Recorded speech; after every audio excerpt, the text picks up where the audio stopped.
제3자 변제 방식을 두고 정치권의 논란도 가열되고 있습니다. 내일 차기 당지 후보를 선출하는 국민의힘은 투표율이 역대 최고치를 기록한 가운데 후보들은 막판 지지세 결집에 집중하고 있습니다. 국회 취재기자 연결해서 알아보죠. 권남기 기자.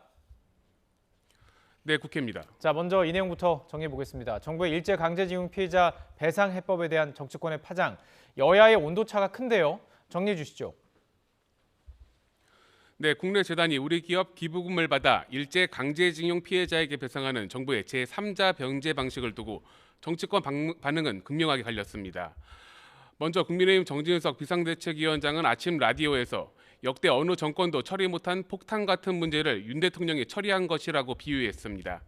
미래지향적인 한일 관계를 향한 윤석열 정부의 대승적 결단이라고 강조한 겁니다. 언제까지 이 상태로 가져갈 수는 없는 일 아니겠습니까? 미래 차원, 지금까지 해결되지 못했던 상황 이런 것들을 종합적으로 고려해서 평가해야 된다고 생각하고, 반면 민주당은 정부의 강제징용 배상안은 피해국 한국이 가해국 일본에 스스로 머리를 조아린 항복선언이라며 윤석열 대통령의 사과를 촉구했습니다.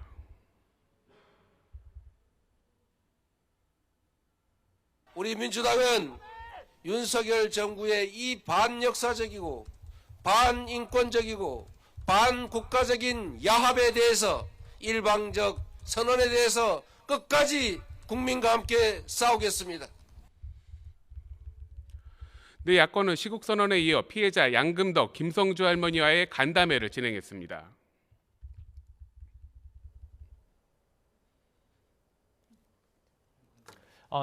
이번에 차기 당지 후보 선출 앞둔 국민의힘 상황도 알아보죠. 역대 최대 투표율 기록 중인데요. 자, 최종 투표율이 조금 전에 이제 올라왔습니다. 최종 투표율 지금 얼마나 나올지도 궁금한데요. 지금 나왔네요. 55.1%. 역대 최고 수준이죠. 네, 그렇습니다. 여당의 차기 당대표 선출 등을 위한 전당대회 투표가 조금 전이 오후 6시에 마감됐습니다. 말씀하신 대로 투표율은 55.1%로 당대표 선거 역대 최고치를 기록했습니다. 개표 결과는 내일 열리는 전당대회에서 발표될 예정인데, 당대표 후보자의 경우 과반 득표자가 없으면 1, 2위가 다시 맞붙는 결선 투표가 진행됩니다. 이런 가운데 전당대회 막판 이슈로 떠오른 대통령실 관계자의 김기현 후보 홍보 의혹 등에 대해 안철수, 황교안 후보는 공동 기자회견을 열고 함께 대응하겠다고 밝혔습니다. 이번이 최후 통첩입니다. 오늘 바로 사퇴하십시오. 만약 사퇴하지 않는다면 이번 전당대회 경선 과정에서 일어난 불법 선거와 울산 땅 투기 의혹의 장본인임에도 지금까지 거짓된 변명과 회피로 일관했습니다.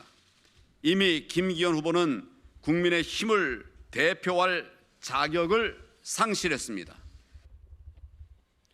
안철수 후보 측은 이어 대통령실 관계자의 김우고 홍보 의혹과 관련해 오늘 오후 강승규 대통령실 시민사회 수석을 직권남용 혐의로 공수처에 고발했습니다.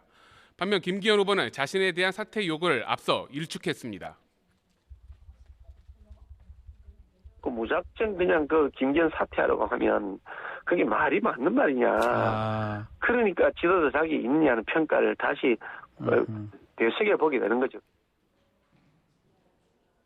자, 민주당 상황도 정리하겠습니다. 이재명 대표의 사법 리스크를 둘러싸고 내용이 계속되고 있는데요. 오늘 분위기 어떻습니까? 네, 당 대표직을 내려놓는 것도 해법이라며 이재명 대표의 거취를 압박하는 비명계와 이젠 동정론이 더 많이 일고 있다며 이 대표를 옹호하는 친명계 간 갈등의 골이 깊어지고 있습니다. 박홍근 원내대표는 내일 비명계 의원 모임인 민주당의 길과 만찬 약속을 잡는 등 소통 강화를 내걸고 갈등 수습에 나선 모습입니다. 대장동 50억 클럽과 김건희 여사 주가 조작 의혹 특검 등 이른바 쌍특검 추진을 두고 민주당과 정의당 간 협의도 본격화되고 있습니다. 정의당은 그동안 김 여사 특검은 기존 검찰 수사를 지켜보겠다며 관망세를 유지하고 있었는데, 오늘 특검 추진을 공식 선언하면서 논의가 진전되고 있는 겁니다.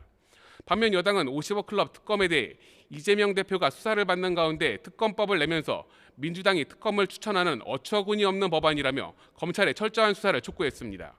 지금까지 국회에서 전해드렸습니다.